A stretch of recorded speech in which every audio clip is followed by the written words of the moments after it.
नमस्कार दोस्तों, मैं निरंजन कुमार। आप देख रहे हो एनके न्यूज 25 यूट्यूब चैनल। जब चेला गुरु के लिए पिछले 10 साल से जी जान से लड़ रहा हो और गुरु समय आने पर उस संघर्ष का इनाम अपने चेले को नहीं दिला सके, तो चेला आखिर कब तक गुरु की सेवा करेगा और कब तक अपनी की हुई मेहनत का फल मिलने का इंतजार करेगा। दरअसल राजस्थान की राजनीति में एक युवा नेता के साथ ऐसा ही कुछ हुआ है। जानेंगे आखिर कौन है वो युवा नेता जिसे अभी भी इंतजार है लोकसभा टिकट मिलने का। मैं बात कर रहा हूं राजस्थान की दौसा लोकसभा सीट की। दौसा लोकसभा सीट से अभी तक बीजेपी और कांग्रेस ने अपने अपने उम्मीदवारों की घोषणा नहीं की है, लेकिन दोनों ही पार्टियों के उम्मीदवार की घोषणा होने से पहले ही यहां की सियासत गर्मा गई है। दरअसल सचिन पायलट के करीबी और कासम कास कहे जाने वाले कांग्रेस के युवा नेता नरेश मीणा ने दौसा लोकसभा सीट से निर्दलीय चुनाव लड़ने का ऐलान कर दिया है। नरेश मीणा के इसी ऐलान की वजह से दोनों पार्टियों में खलबली मच गई है। वैसे नरेश मीणा इन दोनों पार्टियों को अपना टेलर विधानसभा चुनाव में दिखा चुके हैं। हालांकि विधानसभा चुनाव में उन्हें सफलता नहीं मिली, लेकिन मात्र 15 दिन की तैयारी में छिपा बड़ौद विधानसभा सीट से निर्दलीय उम्मीदवार के रूप में चुनाव लड़कर 43,921 वोट हासिल किए। यदि नरेश मीणा की तैयारी इस बार भी विधानसभा चुनाव के जैसी रही, तो जाहिर तौर पर दौसा लोकसभा सीट का यह मुकाबला त्रिकोणीय देखने को मिल सकता है। इस मुद्दे के बारे में आगे बताने से पहले अब हम बात कर लेते हैं कांग्रेस की।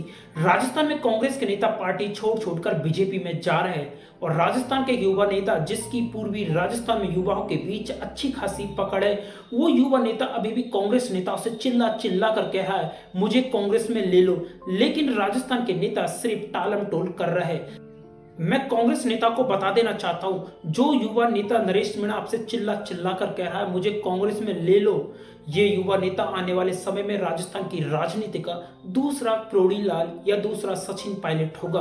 कांग्रेस नेताओं को बात अच्छे से पता है नरेश मीणा की वजह से विधानसभा चुनावों में कितना नुकसान हुआ था। अब आगे भी कांग्रेस नेताओं को इस बात का आकलन कर लेना चाहिए कि नरेश मीणा की वजह से लोकसभा चुनावों में कितना नुकसान हो सकता है। कहीं कांग्रेस नरेश मीणा की अनदेखी करके विधानसभा चुनावों की तरह पूर्वी राजस्थान के अपने कोर वोट बैंक का नुकसान तो नहीं कर रही है। अब चलते हैं मुद्दे की तरफ। नरेश मीणा 12 जिले के रहने वाले हैं। राजस्थान विश्वविद्यालय में छात्र नेता रहे, लेकिन उनकी राजनीतिक पकड़ पूर्वी राजस्थान के युवाओं के बीच अच्छी खासी है। नरेश मीणा ने अपनी विश्वविद्यालय की राजनीति किसान गरीब परिवार से आने वाले युवाओं के साथ मिलकर की है। कहा जाता है कि नरेश मीणा उनके राजनीतिक गुरु रहे क्रोड़ीलाल मीणा के पद चिन्हों पर चलने का प्रयास कर रहे हैं। क्रोड़ीलाल मीणा के समर्थकों में और मीणा समाज की नजरों में नरेश मीणा आने वाली पीढ़ी के दूसरे क्रोड़ीलाल मीणा हो सकते हैं, लेकिन किसी कारण से गुरु और चेले में दूरियां बढ़ गई है। लेकिन अभी भी नरेश मीणा क्रोड़ीलाल मीणा जी को ही अपना राजनीतिक गुरु मानते हैं। बाद में नरेश मीणा सचिन पायलट के खास बन गए। वर्तमान राजनीति में सचिन पायलट के खास कहे जाने वाले नरेश मीणा ने 27 मार्च को दौसा लोकसभा से निर्दलीय नामांकन करने का ऐलान कर दिया है। नरेश मीणा के इस फैसले से दोनों पार्टियों में हड़कंप मच गया है। वहीं नरेश मीणा ने अपने युवा कार्यकर्ता को गांव-गांव जाकर पीले चावल वितरित करने की जिम्मेदारी दे दी है, ताकि नामांकन रैली में अधिक से अधिक लोग शामिल हो सके। कांग्रेस नेताओं पर भी जमकर भड़ास निकाली। नरेश मीणा ने यहां तक कहा कि दौसा से कांग्रेस का टिकट सचिन पायलट के हाथों में है। पायलट जिसे कहेंगे उसे ही टिकट मिलेगा, यानी दौसा लोकसभा का टिकट की कमान गुरु के हाथों में। गुरु जिसे चाहेंगे उसे मिलेगा दौसा लोकसभा का टिकट, लेकिन उसके बावजूद भी मुझ पर ध्यान नहीं दिया जा रहा है। हमारे आगे पीछे कोई आका नहीं है, इसलिए हमारी कोई तरफदारी नहीं कर रहा है। नरेश मीणा ने आगे कहा कि दौसा को राजेश पायलट, क्रोड़ीलाल मीणा और नवल किशोर जैसे नेताओं की जरूरत है। मैंने मुरारी लाल मीणा की बेटी निहारिका के लिए विश्वविद्यालय चुनावों में बड़ी मेहनत की थी और सबके लिए करता आया हूँ, लेकिन उसके बावजूद मेरे लिए कोई मेहनत नहीं करता है। मेरे पास बीजेपी से भी ऑफर आया था, लेकिन मैं बीजेपी में नहीं जाऊंगा।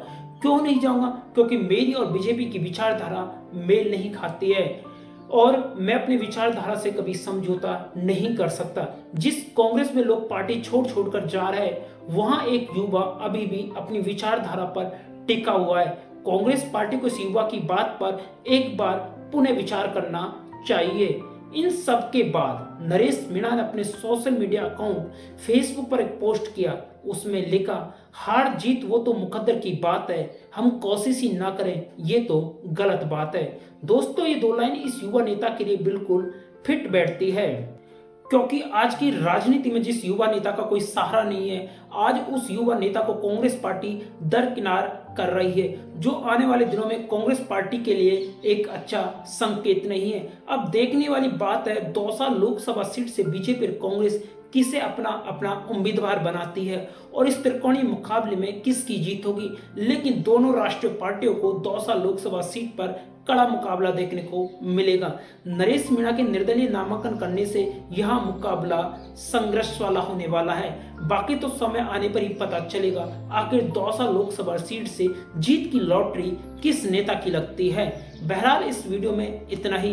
यदि आपने अभी तक एनके न्यूज 25 यूट्यूब चैनल को सब्सक्राइब नहीं किया तो जल्दी से सब्सक्राइब कर लीजिए, साथ के साथ बेल आइकन प्रेस कर लीजिए, जिससे आपको हर अपडेट सबसे पहले प्राप्त हो सके।